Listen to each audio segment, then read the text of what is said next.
Awesome. All right, we are on the air. Welcome everybody to another edition of Deconversion Stories. Today I'm talking with Stuck in the South. Her name is Lisa, and she's also known as @YChristians on Twitter, and there's a link to her Twitter in the description below. She does not have a YouTube channel, although we might be able to talk her into it sometime to share some of her ideas. Yeah. But anyways, Lisa, what I do here is, I talk to people about how they found their way clear of fallacious belief systems like, any of the Abrahamic belief systems, etc. And I like to sort of start, at the earliest times that you can remember, where you were thinking to yourself that these beliefs just might be nonsensical, and are they really worth keeping? And sort of take us through that to the journey of you becoming an atheist activist that you are today. Wow. Yeah. So it's really long, actually. So I actually grew up in a cult. Oh. The Worldwide Church of God, also known as Armstrongism. Okay. So it was a Christian cult, started in, I think, the 50s. And they believed that Jesus was the way, blah, blah, blah, but that God wanted you to keep the Sabbath and keep the clean and unclean meat laws and all of the holy days that were in Leviticus 23 and all this stuff. So I grew up in that. I went to that, the college that church sponsored. And when I was a freshman, actually a little before that, there had been we were not Trinitarian. So somebody, like, they started discussing the Trinity a lot. And I remember I was like 16 or 17, and I was like, if these people can't figure out the nature of God, then why the fuck am I going to this college? Like, if they can't even figure out like who God is and what he's about, right? That was kind of like my first inklings of like, what the hell is going on? But then my freshman year, and we didn't celebrate Christmas or Easter or birthdays or any of the holidays except for like the patriotic ones, because they weren't in the Bible, so we shouldn't celebrate them. So I grew up not celebrating Christmas, not celebrating my birthday or Halloween or any of that stuff. And so my freshman year of our homecoming, the big like pastor guy of our church came and gave a sermon, and it was like, oh, we've been wrong this whole time. God doesn't require you to keep the Sabbath in order to be saved. God doesn't require you to not eat pork in order to be saved, yada yada. We've been wrong. Because I like bacon. Yeah, right. I have no idea. I mean, that guy has been in the church for like 50 years. Oh, that's a good shirt. I like that shirt. Yeah. Here's, I can't. Any religion, I'll worship bacon. I've just got no mistakes, only happy accidents. Bob Ross, gotta love it. I'm feeling optimistic today. So he gives a sermon, and it's like just a huge big ass bomb in the church in our college, because we were all like that. And so I still tried to keep with the old shit, like keeping the Sabbath and keeping the holy days and all that, because I was such a weird freak in school. As in elementary school, high school, like I couldn't be on the volleyball team because I couldn't play on Friday nights. And I even in the freaking fucking band geek marching band, like I couldn't march on Friday nights at the football games. And so I stayed with it. I was like, I could not handle the idea that all this stuff I, sacrificed was for nothing, right? And that's not actually what God wanted. So it took me a good 6 or 8 months. But the guy that I started dating my sophomore year had really bought into all the changes, like capital letters, right? And so he was like, here's how it goes. Let me explain it to you. And I was like, wow, that makes sense. Like, actual regular mainstream Christian stuff. And so I ended up buying wholesale into that, getting baptized kind of under the new stuff. So under like regular Orthodox Christianity. and marrying him. So there's that. Wow. Yeah. That's good to see you've got a beverage like me. I do. It's whiskey. Because All I needed it. Well, did you have a day that you required it? Because I got some No. of the 15-year-old. Glenfiddich is my absolute favorite. We have that in common. Glenfiddich and Glen. Yeah, in my story, there's a time when I'm a missionary in Sierra Leone, and there's a guy who actually would only let me drink Glenfiddich at his house when we lived there. So I got a lot of Glenfiddich for 2 years. Awesome. So once we got married and we found a church, I mean, we jumped into the evangelical thing like full tilt, hardcore. Right? Because we thought we had the truth, and we didn't, and now we had the truth, right? Well, I think so. Right? Yeah, absolutely. And so we served in church and went to a couple of different churches, but ended up through a series of events settling on Baptist, and went to, thankfully, a church plant, San Antonio, a Baptist church plant by the CBF, which is very not Southern Baptist. So that was good. And so they were down with women preachers. This was the early 2000s, so LGBTQ hadn't really come up much, and they just kind of pretended it wasn't a thing at the time. As they do. As they do. I mean, they have now. CBF is welcoming and affirming now, but they weren't then. Not the NIFB. They're not. Oh, fuck. Yeah, no, they are not. I was just listening to the Friendly Atheist podcast, like, as I was grocery shopping and listened to Hemmett's rant about that. So we got into this church, and then after being married like 7 years, we already had 2 kids. My husband felt called to a full-time vocational ministry.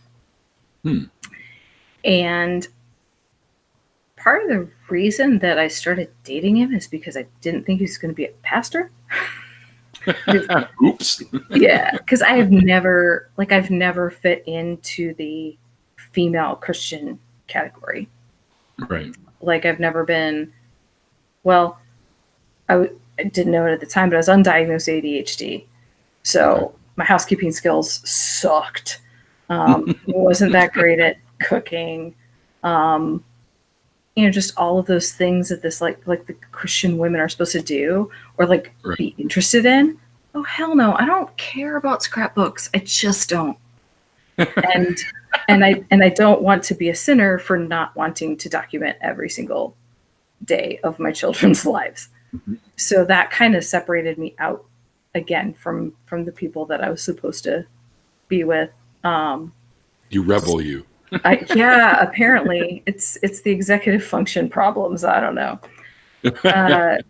So he ended up quitting his, fairly good job as a defense contractor to go to seminary at Baylor. Wow. And wow. Yeah. And so we went up there with no job because I was, stay-at-home mom. And so this is when we were 27, 28, somewhere in there. And so we moved up there, and then he got a job to be a pastor of this small town church. Like, small town, we're talking 494 people and half an hour away from a grocery store. Like, small half town. An hour? Yeah. Wow. Like 35 minutes from a Walmart, which there's only 15% of the population that is more than 15 minutes away from a Walmart. Fun fact. So we were out in the middle of nowhere. And so he started pastoring there while he was in seminary. And then a year after that, I started seminary. Because I didn't like... You did? I did, yeah. Yeah. I didn't like that he knew more about God than me. Because we, because we'd always like we were. Wait a second here. I know, like he's like talking with his friends, all this theology stuff he's learning, and I was like, Feeling left out, kind of thing, or yeah, totally. And I had wanted to do my undergrad was in psychology. I'd wanted to cool. do counseling, but I figured by the time I'd done my master's and done, the stuff, all the supervised hours and whatever, that then I'd be ready to have kids, and then I knew I was going to quit and be a stay-at-home mom. So what's the point? So when he started, but the seminary he went to would do dual degrees where you could get your Master of Divinity and a master's in music or social work or counseling. Cool. And I was like, all right, so I'm going to go do my master's in counseling and just get an MDiv on the way. Yeah, fair enough. And then my second semester, music. But yeah, I love music, but am not at that level. But then my second semester, they closed the counseling program at Baylor. What? Yeah. Well, the guy who was running it was kind of a creepy ass dude. So like my name is a name of that's also the name of a fairly famous actor, like at the time not so famous actress. Now she's a little more famous, and so he like made some comments about some like movies that she'd done and stuff that were a little on the racy side. And I was like, why the hell would you bring that up the first time you meet somebody like that? And yeah, really. And I didn't say anything about it, but a semester later the program closes and I'm like, I wonder if I was not the only person that he talked to about stuff like that. Yeah, inappropriate subject matter. That's probably the reason. You're right. Yeah, and I mean it's Baylor. They never said anything about it, but it just closed. So I was, in my second or so semester of seminary, and I'm like, well, shit, I've already, given a year to this. Might as well just finish it out and see what I can do. So through that, it was really interesting because of Baptist seminaries, the one at Baylor is fairly moderate and maybe even a slightly bit left-leaning. So, they would say like, that the first two chapters of Genesis are mythopoetic. Like they're describing a creation myth that talks about the truth of God, not the actual legitimate things that God did. Right. That's what they thought, eh? Really? Yeah, totally. And my mind was blown. However, I had already deconstructed from one religion by the time I went to seminary, right? So I had already deconstructed all the weird cult shit that I had grown up with. Sure, yeah. Sent that away, whatever that means, and started this evangelical. Discarded. Yeah, like discarded. Yeah. Left that in my room along with all my pictures from high school and stuff like that. My parents actually are still a part of that cult. So they still do all of that stuff. Yeah. So that's interesting. Do they ever try to like rope you back in? Or? They don't, because they believe that baptism is actually the point of salvation. Rather than most evangelicals that think baptism is a sign of salvation, they believe that is when you get saved. And so because I was not baptized under their belief system, I'm just lost rather than backslidden or a rebel or anything like that. So they used to try, but they just kind of put up with it, and we just pretend Christmas doesn't happen. Pretty much. Don't forget to remind them that as Tolkien once said, not all who wander are lost. Exactly. Oh, I think that they've actually been way more, what's the word I'm looking for? Just actually accepting of I am the black sheep of the family. There's no question about that. Cheers, so am I. Yeah. Yeah. But they've never kicked me out of the family, which is good. So they, but they are still a part of it, and it's still super weird. And my kids have never gotten birthday or Christmas gifts from them, so there's that. My husband also grew up in the cult, and but his parents are they're name it and claim it kind of people. So that's where they went from the cult, which was great. But so I went through seminary, figured out, was kind of like, well, what is something I could do that's not pastoring because I'm a freaking Baptist, that's not stepping on toes. And I actually ended up doing hospital chaplaincy, which I loved.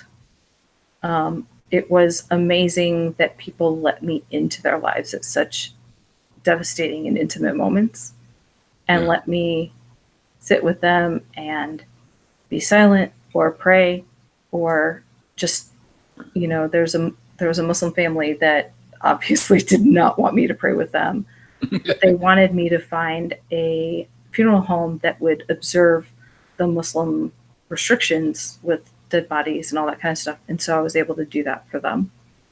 And so when I was a chaplain, I ran into a lot of lots of different belief systems, but also inside the chaplaincy program, chaplains tend to be, like real chaplains, tend to be fairly liberal in their theology.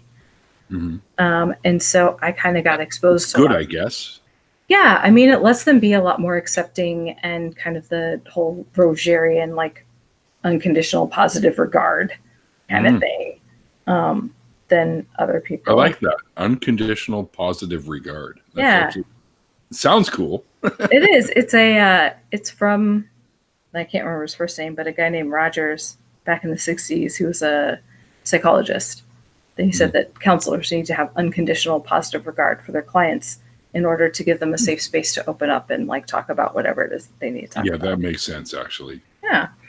And so like when I was interviewing for my residency for my chaplaincy program, it was the worst. It was in this like 8 by 10 room, 8 foot by 10 foot room with like 5 old fucking white guys. Like me. I think the youngest was probably 50. Oh, wow. I mean, it was terrible. I'm already past 50. So. Well, I'm saying the youngest. I'm not saying like just, it was just all these old white guy pastor people. And most of them were like Methodist or something, better than Baptist. And one of the questions that they asked me was, well, we have some gay and lesbian chaplains and some gay and lesbian residents. Like, how are you going to deal with that being a Baptist? And I thought, and at the time I was, following the Baptist line on all of that. But I said, I wrestled a ton with God and a ton with my beliefs when I was in seminary. And I know they've been to seminary and they have too. And so whatever it is, whatever conclusion that they have come to in their wrestling with God, I'm going to respect. And I will be fine working with them. And I will, I will not have a problem with that at all. And I swear that the couple of people that I worked with that were from the LGBT community were the best chaplains I have ever worked with. Like the empathy and the kindness and the care and the compassion that they showed the people that they worked with was just far beyond anything that I could have ever even achieved. And I hear you talk about these guys, and they sound like great people. Which I mean, they're Baptists, and they're probably somewhat fundamental, except for the part about you saying that they believe that the Genesis story is just a mythos. It makes me wonder, because I've often heard that a lot of the like preachers, priests, whatever, bishops, stuff like that, that aren't no longer actually believers, that tend to be more like the guys you just described. Yeah. But they don't know anything else, so they remain in the system as a job rather than so much a belief system anymore. So yeah, I think it's like that might be. yeah, I think a lot of people tend to, when they start being able to interact with people that are outside of their little bubble, that they realize that these people are real people and that they have real feelings and emotions, and they're not the monsters and the demons and whatever that their church says that they are. Right. And they have to be able to reconcile that. But then there's that whole thing coming back into them about, yeah, but this is the way, the truth, and the life. This is the only way that you're going to be saved. You're going to, be tortured forever if you don't believe this. And so they have this cognitive dissonance, or they're able to compartmentalize their understanding that these people that are supposed to be, whatever, possessed or whatever the fuck they think that they are. Yeah. They're able to contain that and then say, but I have to be loyal to this. And right. So I think it's kind of almost like a split belief. Right brain versus left brain. Yeah. And that an attempt to reconcile it, if they look forward, they see a path to unbelief, and they can't walk that path. And so they stay where they are. I wonder, yeah. And they'll lose their jobs. Well, of course. I mean, if they ever came out that they actually didn't believe, that would happen.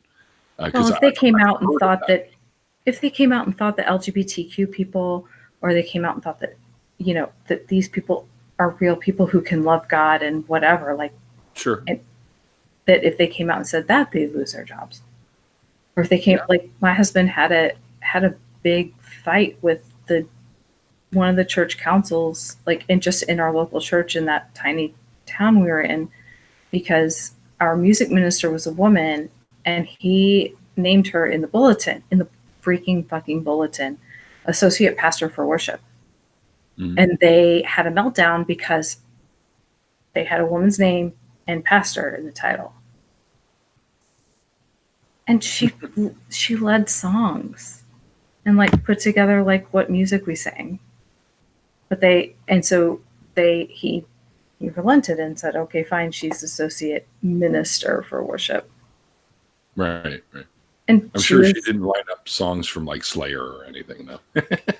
No, but she's pretty fucking cool. Actually, she's one of the only female Baptist pastors in Texas right now. Are you anywhere near Austin, by the way? A couple hours away from Austin. Oh, okay. So yeah. All right, yeah, because I was just down there, as you probably already know. Mm-hmm. I was in Dallas and yeah, so for a day, and I'm in Dallas. Austin. Are you? Oh, okay. Yeah. Cool. Yeah. I'm actually from Ohio, and I ended up in Texas. Man, you know what? I found out from my boss at work that we actually have an outlet down there in Texas.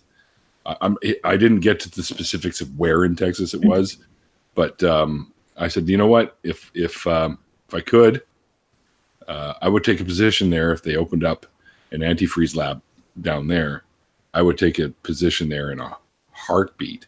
I feel like we don't need antifreeze very much in Texas.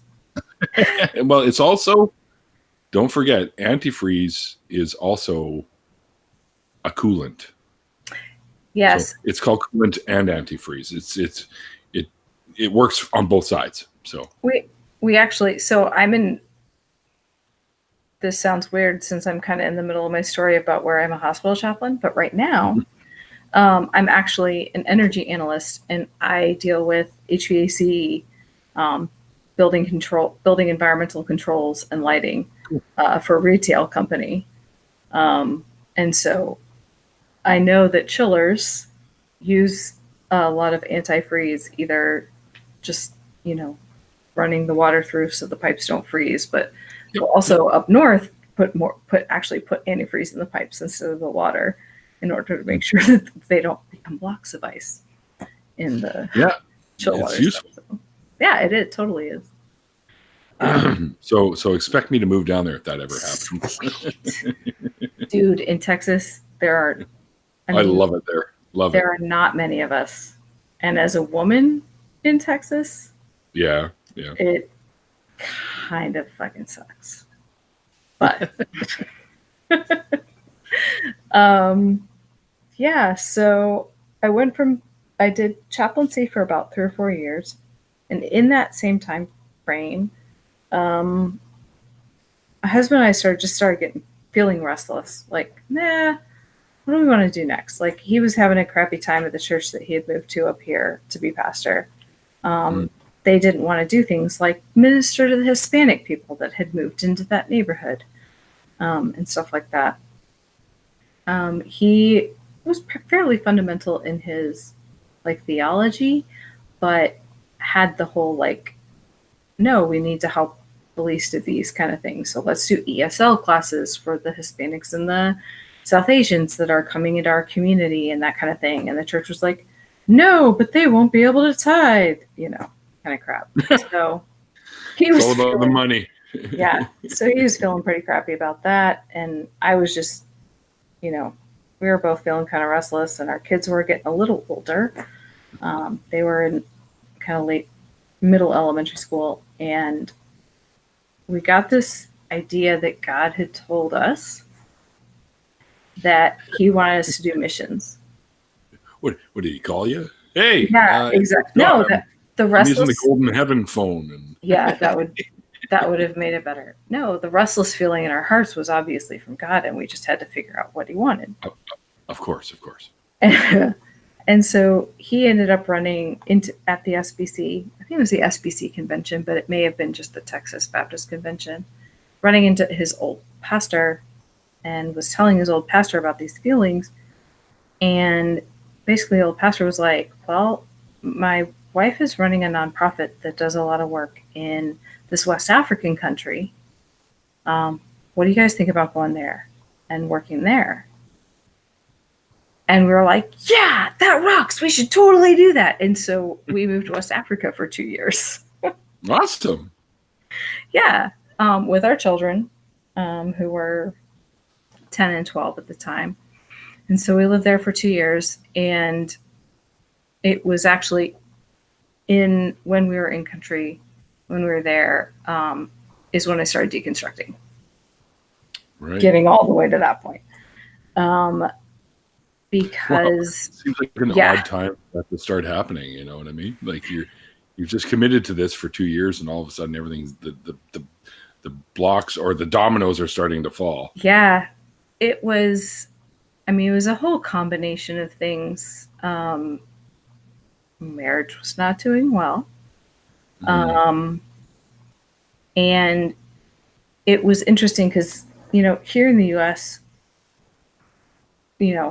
fairly recent events aside, we treat women equally in the secular world or in the regular world, but then in churches they're below, right? Yep. And over there it was the opposite. They would treat, the women were just, oh God, the misogyny and the just everything was just insane in the culture. But then when you got into the church, women were preachers, women were deacons. Like there was no big deal. Like I got to preach more on Sunday mornings when I was there, and got to preach more at conferences when I was there than if I had than in my lifetime in the US, even had I stayed a Christian. And so that was on my mind, the fact that they thought that PMS was from a water demon that would attack a woman, which is hilarious, except that when you think about, okay, well, how do you get a demon out of somebody, or how do you get a demon to not be attached to somebody? Oh, you beat the shit out of them. Oh, wow. Yeah. So your wife is kind of like super emotional and kind of bitchy. Oh, you just beat the shit out of her until the demon goes away, and then everything is fine. Oh boy. Yeah. And I was actually teaching at a Bible college because I had my MDiv. I taught pastoral care. I taught the Gospels. I think I taught a Paul class at one point, and then they actually had me teach a general psychology class. And so it's me and like 35 men and like one woman who didn't come all the time. And I'm teaching them psychology, but I started out with just like kind of some basic anatomy of the brain and stuff like that.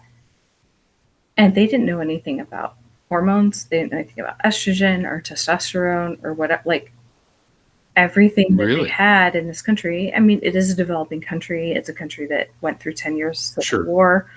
And so everything that they thought, like, they had no understanding of science. And so everything that they thought about the human body and the way that people worked was all spiritual. Right. Demons, spirits, ancestors, God, angels, all of that. And so when I told them that there were hormones in a woman's... How about none of the above, people? I know. And by the time I'm teaching that... the real way.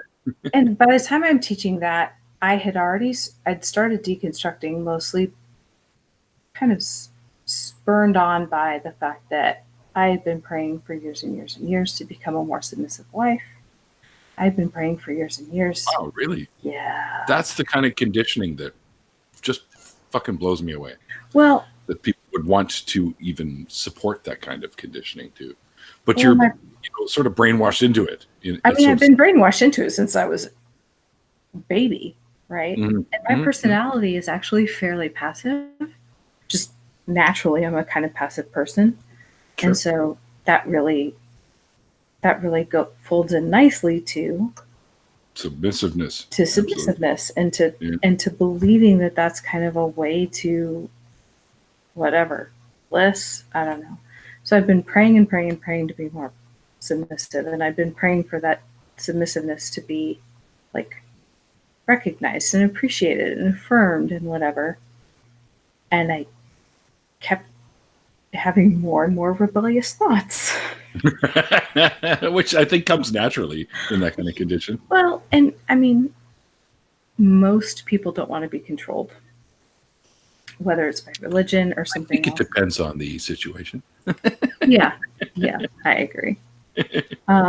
So spawned on by that, and then also just kind of the whole crazy like gender relationships thing that I was seeing in the country I was living in, plus what it was like over here. And I was just like, my first thought was, number one, if what I want is what God says that we should want in the Bible, then why the hell isn't he answering my prayer? Mm-hmm. Mm-hmm. Why is it like, I can understand that if I was like, hey, God, could you kill my husband so I can marry somebody else? Like, I can understand him not answering that, right? Yeah. Well, let's face it. How many prayers have been answered in human history? I know the number, and it looks like a 0. Exactly. So that kind of started, like, I am praying for what he says in his Bible is like his will, not a person, like this little tiny personal will that whatever, but that's his will for women in general. And he wasn't saying yes. And then all of the other stuff, I was like, okay. So my first thought was, so because, the abject poverty that I saw, the abject starvation that I saw, and all of that. And I was like, these people have infinitely more faith than any of us do in the church in the United States. So if that's the case, then why are they suffering, and why are they starving, and why are they dying of cholera and malaria and all of these things? Shit that's easily preventable. Yeah. And like an omnipotent being should be able to just, snap his fingers and it would end. Or prevent the national government from taking all the money from the Gates Foundation for the polio vaccines and pocketing it, and then the Gates Foundation pulls out of the country. Yep. It's disgusting. Yeah. And so I'm like, that doesn't make any sense. So my first thought was, okay, so why? So maybe the church has it wrong in who the church says who God is not who God is. And so I kind of set out on this journey of like, okay, so maybe God is something different than the church has said, but he's still God, however that is. And so I Whatever read, the hell that is. yeah. So I read some things, and I read Spong, and he had I should have looked it up before I started this, but I read a book by Spong, and it was basically like, okay, well, basically like the Bible has good stories. It kind of tells us some stuff, but not everything. And so we just kind of have to believe in God, but not all that other stuff, and just kind of find our way this way. But the Christian tradition is good, so we'll keep like communion and this kind of thing. And I was like, well, that doesn't seem to have like meaning. If we're going to do that stuff, like it should have some meaning. And I just, I couldn't get the God that I was experiencing reconciled with the God that the church teaches. And I needed it to reconcile, right? It needed to be the same person, and it wasn't. And so we were only overseas for 2 years. And when we got back, we started going back to the church that had sponsored us to go overseas, which was a Baptist church, in Southern Baptist Church. And we saw, it was just, there were a lot of things that were some issues. Bitching about worship and that kind of thing. Like all these people were doing it. It was just like, why is that even a thing? Who cares about hymns versus other stuff when, like, I don't know who God is. Like, come on, somebody help me out.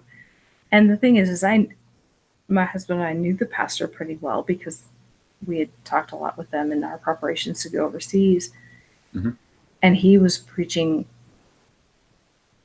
the most conservative viewpoint of the things that he believed that he could in order to keep the people who tithe at the church.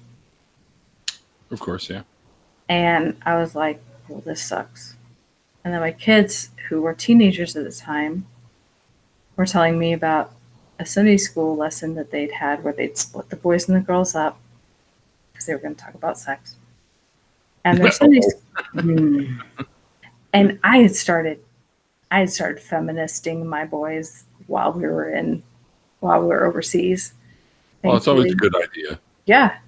And they came and they were like, hey, Mom, the Sunday school teacher said women need someone to submit to, whether they know it or not. And he was telling 15 and 14-year-olds this. And I was like, that's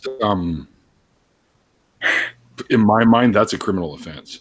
So it was just like, and I'm like, well, what the fuck were they teaching the girls, for one thing? And for another thing, that is like, you are literally teaching those boys that consent doesn't matter. Because you're the boy, so God talks to you. So if you know what God wants, then you know what they need. And just, I was like, that's it. This is not happening anymore. Like, you guys can't go to church there, blah, blah, blah.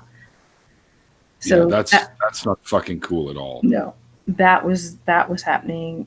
I was working a job in HVAC and building controls and all that, where they did projects with churches and schools. And so the entire, everybody who worked there were conservative Christians, all of them.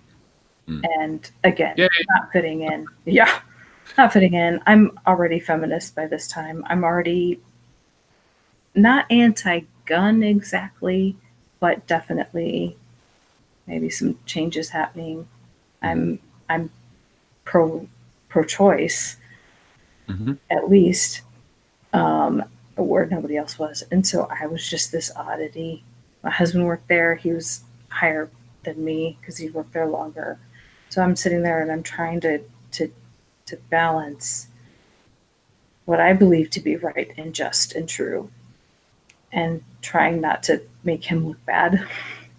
Right. And trying not to piss everybody off. around me, and yet again not fitting in because I cussed all the time. Obviously, that's been that way since I was like 15 or 10 It's a or 12 sign of years old. intellectualism, right? I am People that fucking are super smart. smart Okay. us all the time, Yeah, and totally. and I put truckers to shame sometimes. So I'm not I saying that I'm smart, but you know what yeah, I mean. I've decided I'm smart because I can use cuss words very, very well and at very pointed times. It's amazing.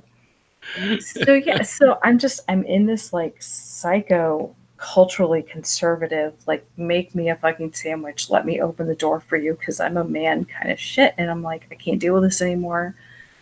And I was talking with a friend of mine who had been a conservative evangelical and had become an atheist about 5 years before we, like, a guy I'd known since I was 14 or 15, and kind of had, I hadn't walked with him through his move to atheism, but after his move to atheism, I was the only Christian who'd really talked with him about why he'd moved to atheism and like had theological conversations with him and stuff.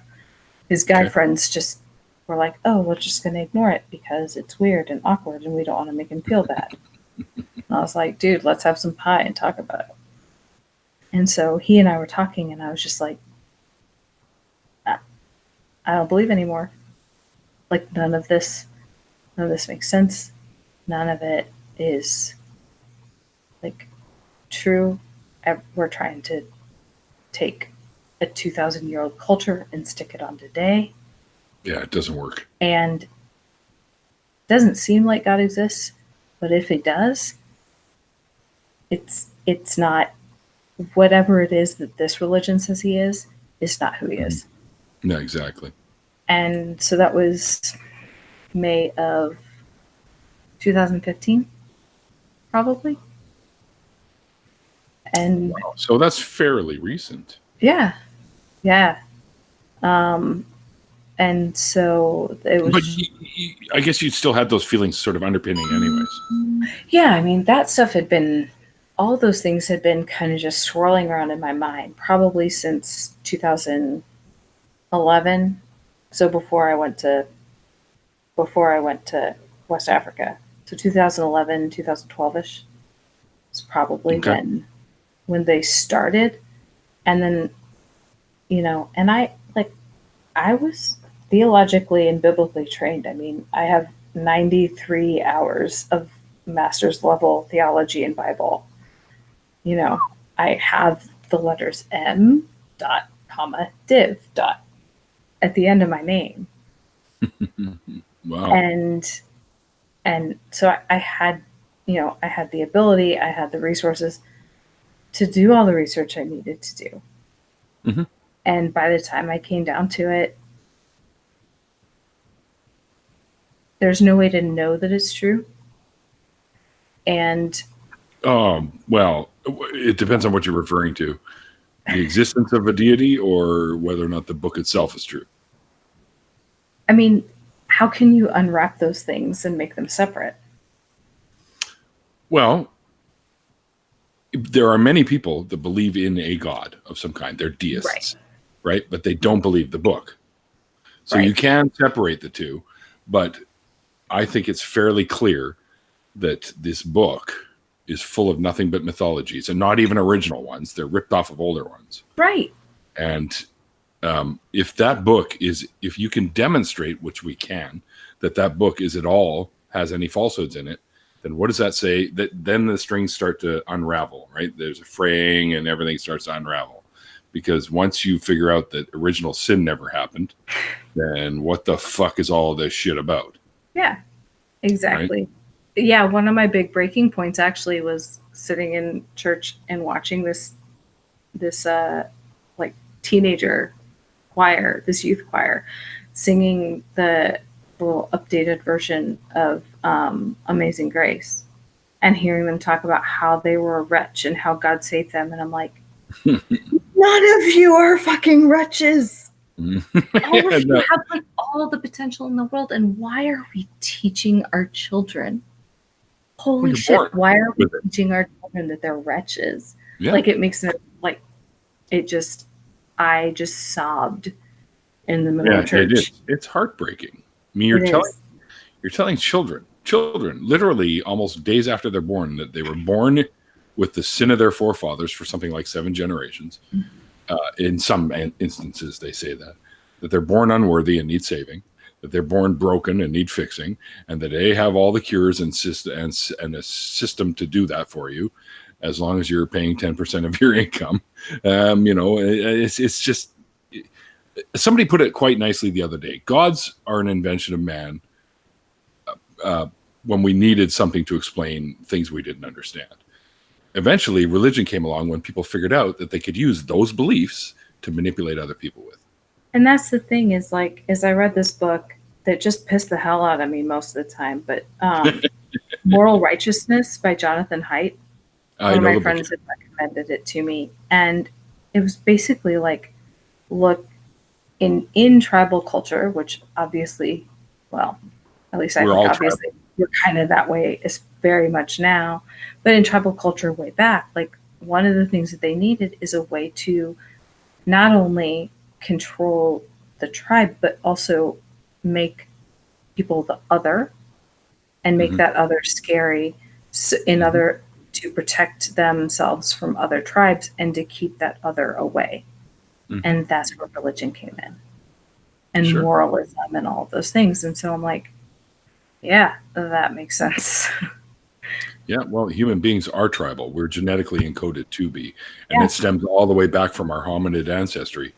That tribe at the other end of the valley could use up all the resources before we do, so we better get over there, wipe them out, and take all the resources. Exactly. And when I started like listening to that, and when I started seeing all the shit in the Bible and just all of those things through that lens, like it was like, oh, now it all makes sense. Like that's how it all comes together, not with all this divine whatever stuff. Like, now it all works. So exactly. Yeah.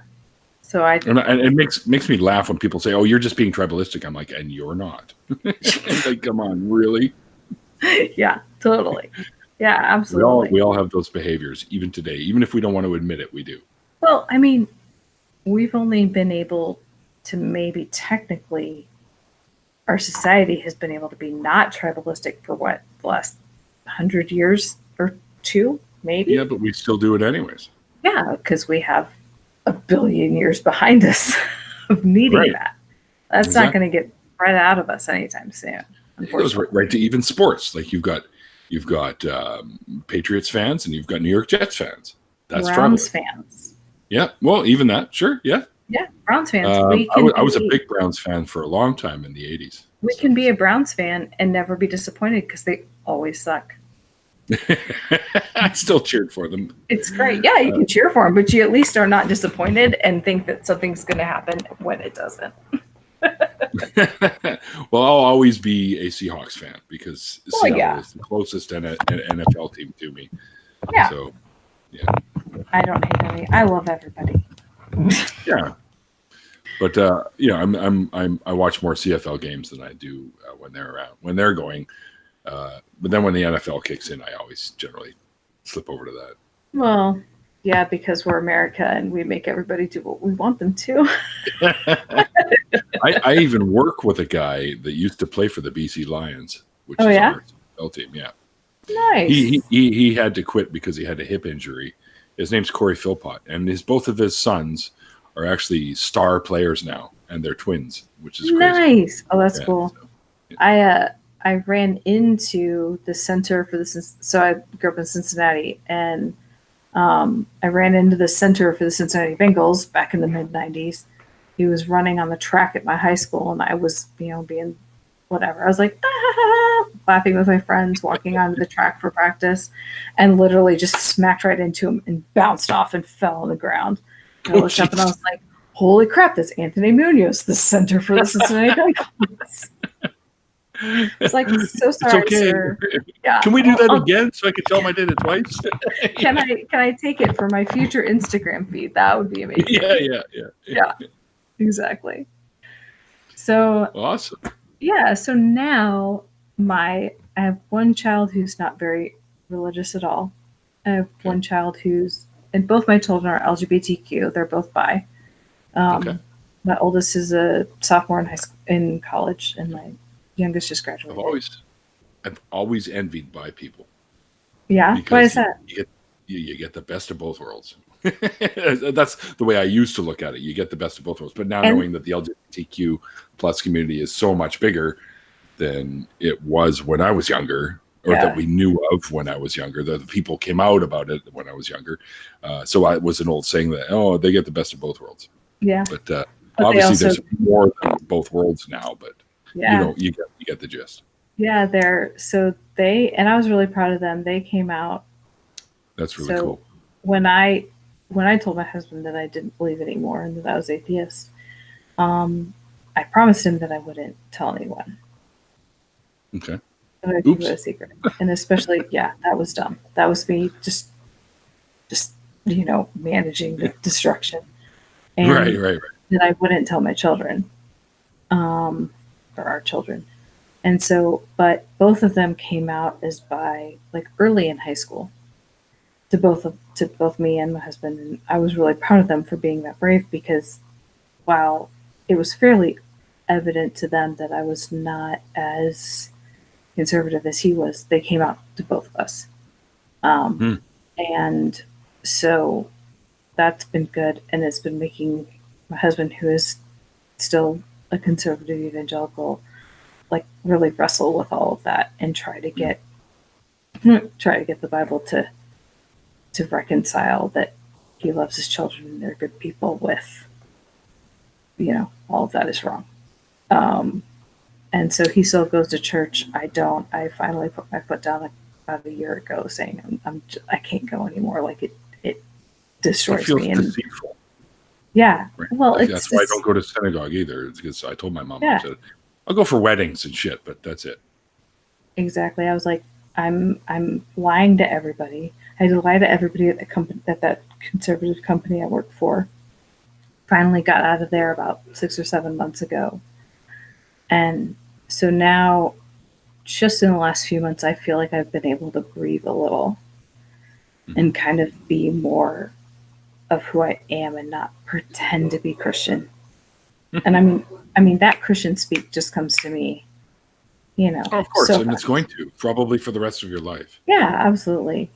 But the fact that I got, what was it? It was like 2 weeks before I left my old job at that Christian company that I was asked to pray. And I hadn't prayed my job had been to pray. I was a freaking chaplain, right? Like I prayed with people all day. And they asked me to pray, and I was like, I don't even know how to fucking do this anymore. It'd been so long. And I did it, and it was just like I was stumbling all over the place, and I was like, nope, I'm never gonna be able to do this. Like I can't do this anymore. It harms me, but it's disrespectful to them. I think so. And it's when you say it harms you is because you feel like you're deceiving them, and that's Absolutely. Why it's disrespectful to them. Yeah, it's so disrespectful. Like they need somebody praying for them who believes that the things that they're saying are heard and thought about and answered, not me who's just like throwing words like into the middle of the group and they're dropping like a lead balloon like that. That's not good for anybody. That's how Led Zeppelin got their name, right? What? No. Yeah, Led Zeppelin was doing a gig in a little club. I can't remember where it was, but Keith Moon, drummer for the Who, was in there listening to them. He goes, "Oh yeah, this stuff's gonna go over like a lead balloon," and they said, "Oh, you mean like a Led Zeppelin?" and then or something along those lines, and they adopted the name Led Zeppelin and stuck with it. That is the best piece of trivia I have gotten in like at least like 6 or 7 months, and I actually do trivia every week. Like, well, I had the comic book of the Led Zeppelin story, and it was right in there. A comic all drawn. Yeah, they have rock and roll comics, and there was all AC/DC, Guns N' Roses, Led Zeppelin, Black Sabbath, everything, Motley Crue, everything. Any of the bands from like the late '60s through the '80s, they did features on once every month. Oh my gosh, I've got to find that. I mean, like I'm a huge sci-fi fantasy nerd. Me too. hopefully helped my deconversion, but holy crap, that would be amazing. Science tends to do that to people. Dune seriously was a Dune big is part great. of it, because the whole like Missionaria Protectiva the Bene Gesserit did, and how it was like their goal to like get this religious thing in there in order to influence the societies to bring that quasi-satiric like to bear. I remember reading that when I was like 19 going, oh, that's terrible. And I mean, I've read Dune probably every year since I was 19. I'm like dying for the movie to come out and hoping he doesn't fuck it up. And I'm just You mean like the first time they launched that movie? and the It second, was okay, but I don't know. I found the TV series, what was it, a 4-parter? I found that to be better. it at least fleshed out the story a little better. Yes, exactly. When we went and saw it in the theater, I was like, what? They're missing so much here. What are they doing? Well, the guy who's doing this new one, he's the one who did the Blade Runner 2049, which was not terrible. And he also did Arrival, which was pretty cool. So like he's into the whole cerebral. Fantastic. Yeah.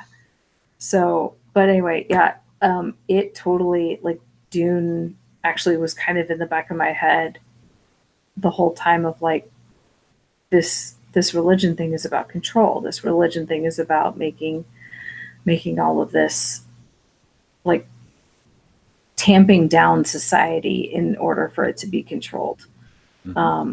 And actually the litany against fear was my mantra while I was in labor with both of my children.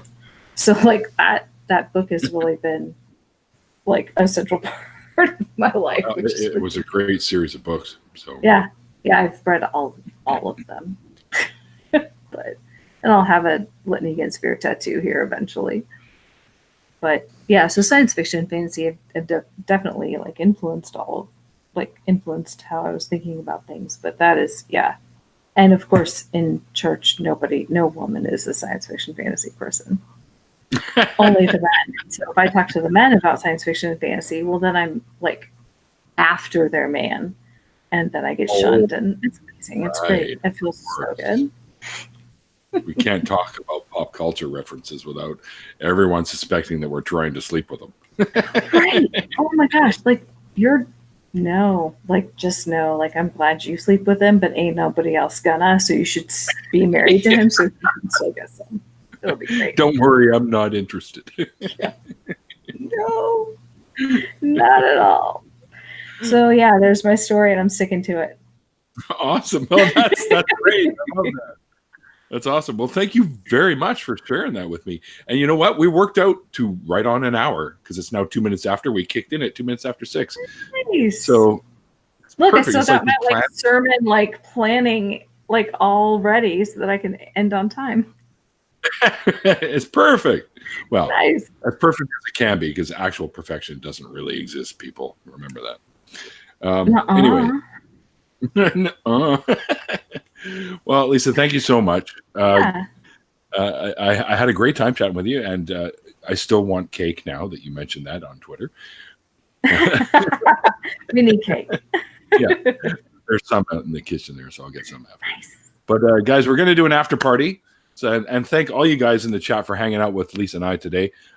She's known as Stuck in the South on Twitter, and the link to her Twitter is below in the description. If you like what you heard and you want to be friends with her, you can always go and follow her on Twitter, and I'm sure she'll follow you back. I'll totally follow you back.